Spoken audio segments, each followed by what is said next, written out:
Muitas vezes, um objeto pode estar carregado eletricamente sem que você sinta a presença da eletricidade.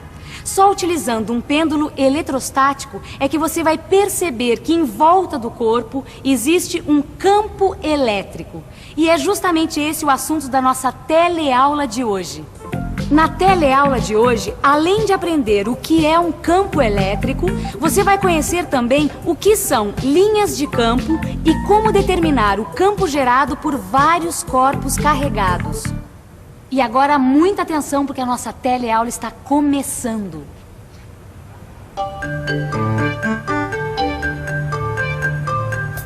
Ê, Gil, você tá ficando especialista em aparelhinhos agora, hein? Ah, eu adoro colocar a mão na massa, Vicente. Isso é porque eu adoro ficar experimentando. Ah, é gostoso, né? Agora, Vicente, olha lá. Você reparou uma coisa? O que foi? Olha, a flecha fica girando, girando, girando, sem direção fixa, rapaz. Não, mas é lógico, né? Essa flecha aí que tá fazendo papel de vetor na tua experiência, ela é Sim. muito leve. Ah, então isso qualquer é. ventinho que bate faz ela rodar. E depois ela não tá sendo atraída por nada. Agora, quer ver uma coisa? Vamos dar uma tritada nesse canudinho aqui. Agora a gente vai poder carregar a flecha por indução, não é isso? Exatamente. Coloca lá, vamos ver. Ah, vamos ver. Quer ver? Ó. Ó lá. A flecha tá sendo atraída pelo canudo, tá vendo? Ah, tá vendo? Ela ainda balança um pouquinho, mas já tá na direção do canudo. O vento já não interfere tanto, tá vendo? Olha, que legal, hein? É, parece até que a flecha sabe onde tá o canudo, tá vendo? É. O que será que acontece, hein? Sabe o que é isso? Ah. Isso é o campo elétrico. Campo elétrico. É? Como é que você sabe isso, hein, Vicente? Ah, perguntando pra Maristela. Ah, bom. Perguntando pra Maristela. É. Certo. É verdade, quando eles carregaram o canudo, criaram ao redor dele um campo elétrico. E como eles usaram um outro objeto carregado, no caso, a flecha, comprovaram que ela foi atraída pelo canudo. É que naquela região do espaço, ao redor do canudo, passou a existir o que em física se denomina campo elétrico. E é justamente isso que, numa linguagem mais teórica, é explicado nesse livro de física. E aqui está dizendo que numa certa região do espaço existe um campo elétrico. Se colocarmos uma carga de prova Q nesta região, notaremos que existe uma força elétrica F agindo sobre Q. E, em geral, utiliza-se como carga de prova uma carga positiva. Ah, e foi isso que a gente fez. Exatamente. Ah, então, ó, a flecha era essa tal carga de prova. Exatamente. Que foi atraída pelo canudo. Ó, e nesta região aqui, ó, em volta do canudo, existe um campo elétrico. Tá certo. Agora, Não é mas isso? tem uma coisa. Então, A gente sabe que a flecha tá na mesma direção da força elétrica, tá certo? É isso aí. Agora, isso quer dizer que força elétrica e campo elétrico são a mesma coisa? Bom, eu acho melhor a gente ficar mais por dentro do assunto, viu, Vicente?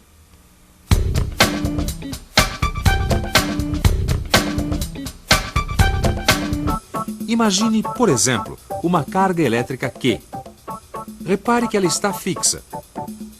Agora vamos colocar uma carga que chamaremos de Q minúsculo em vários pontos diferentes ao redor desta carga Q maiúsculo. Desse modo, vão se formar as forças elétricas FA, FB, FC e assim por diante. Agora vamos imaginar outro exemplo. Vamos colocar ao mesmo tempo os vetores campo elétrico E e a força elétrica F, de modo que eles tenham a mesma direção e o mesmo sentido. Mas esses vetores têm módulos diferentes. Então as flechas que os representam têm tamanhos diferentes. Portanto, o vetor campo elétrico tem as seguintes características. Sua direção e sentido são os mesmos da força elétrica. E o valor do vetor força elétrica é dado por esta relação, onde F representa o valor da força elétrica e Q o valor da carga de prova. Já sabemos que forças são medidas em newtons e cargas elétricas em coulombs. A unidade de medida do campo elétrico, então, vai ser N/C. Ah, tá legal. Obrigado, viu? Tchau, um beijo. Ô Gil, o que você queria com a Maristela agora? Olha, o negócio é o seguinte, a gente já sabe calcular o campo de um objeto, certo? É, isso que eu tava vendo aqui agora. Então, e se a gente tiver mais de um objeto? como saber o valor do campo. Esse que é o problema. Entendeu? E aí, o que ela falou, hein? Ela falou que não é nada difícil entender, só que eu acho melhor a gente usar o nosso vetor para exemplificar melhor o que ela explicou. Quer ver? Vamos lá. Vem cá. Olha lá. Você... Vamos carregar por atrito o canudo de refresco novamente. E agora vamos carregar a flecha por indução do seguinte modo. Primeiro, aproxima-se o canudo da flecha. Segundo, toca-se a flecha com o dedo. Terceiro, afasta-se o canudo. Pronto. O vetor vai dar a direção do campo do canudo.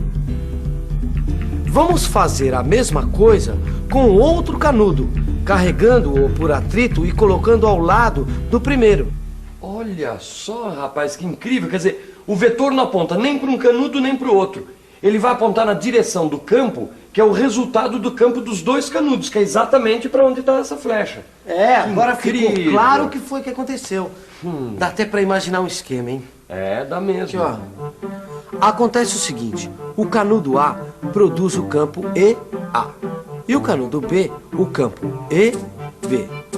E os dois juntos produzem E, que é o campo resultante.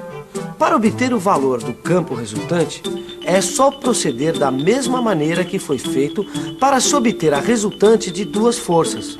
Eu entendi bem esse conceito de campo elétrico, mas será que não existe uma outra maneira de representar esse campo? Sei lá, um tipo de representação que desse a possibilidade de visualizar esse campo. Na verdade, existe sim, Rosinha. Existe uma representação que é feita através das linhas de força desse campo elétrico. Linhas de força. Imagine uma carga elétrica positiva, que vamos chamar de Q. E em cada ponto da vizinhança de Q, vamos representar os vetores campo elétrico E1, E2, E3 e assim por diante. Vamos imaginar também que estes vetores estão dispostos de uma forma que, se pudéssemos prolongar o segmento de cada um deles, todos eles passariam pela carga Q, como se fossem, por exemplo, os raios de uma roda de bicicleta, certo? O campo seria representado desta forma, que pode se chamar de radial. E essas linhas com flechas saindo da carga Q indicam a direção do campo em cada um dos pontos pelos quais elas passam. Essas linhas são chamadas de linhas de força ou linhas de campo. Agora, se a carga Q fosse negativa, o campo ainda seria radial, mas as linhas de força estariam invertidas, isto é, indo na direção da carga Q e não saindo dela. Tudo bem, mas e no caso de duas cargas iguais, mas de sinais contrários? Como ficaria? Bom, de fato, nem sempre as linhas de campo são tão simples como essas, né, Rosinha? Bom, mas vamos então imaginar essa situação que você mesma sugeriu. Bom, vamos chamar essas duas cargas de Q1 e Q2. Esse tipo de conjunto onde as cargas são iguais, mas de sinais contrários, recebe o nome de dipolo. E como seriam então as linhas de campo de um dipolo?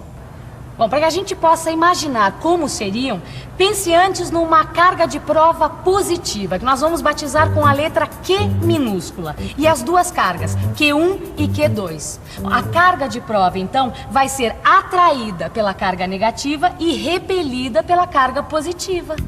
Usando o conceito de campo que a gente acabou de ver, podemos dizer que tanto a carga positiva como a negativa vão produzir um campo no ponto P. Desses dois campos somados, resultará um outro campo como este. Podemos também obter o campo resultante para muitos pontos ao redor das duas cargas, utilizando o mesmo procedimento.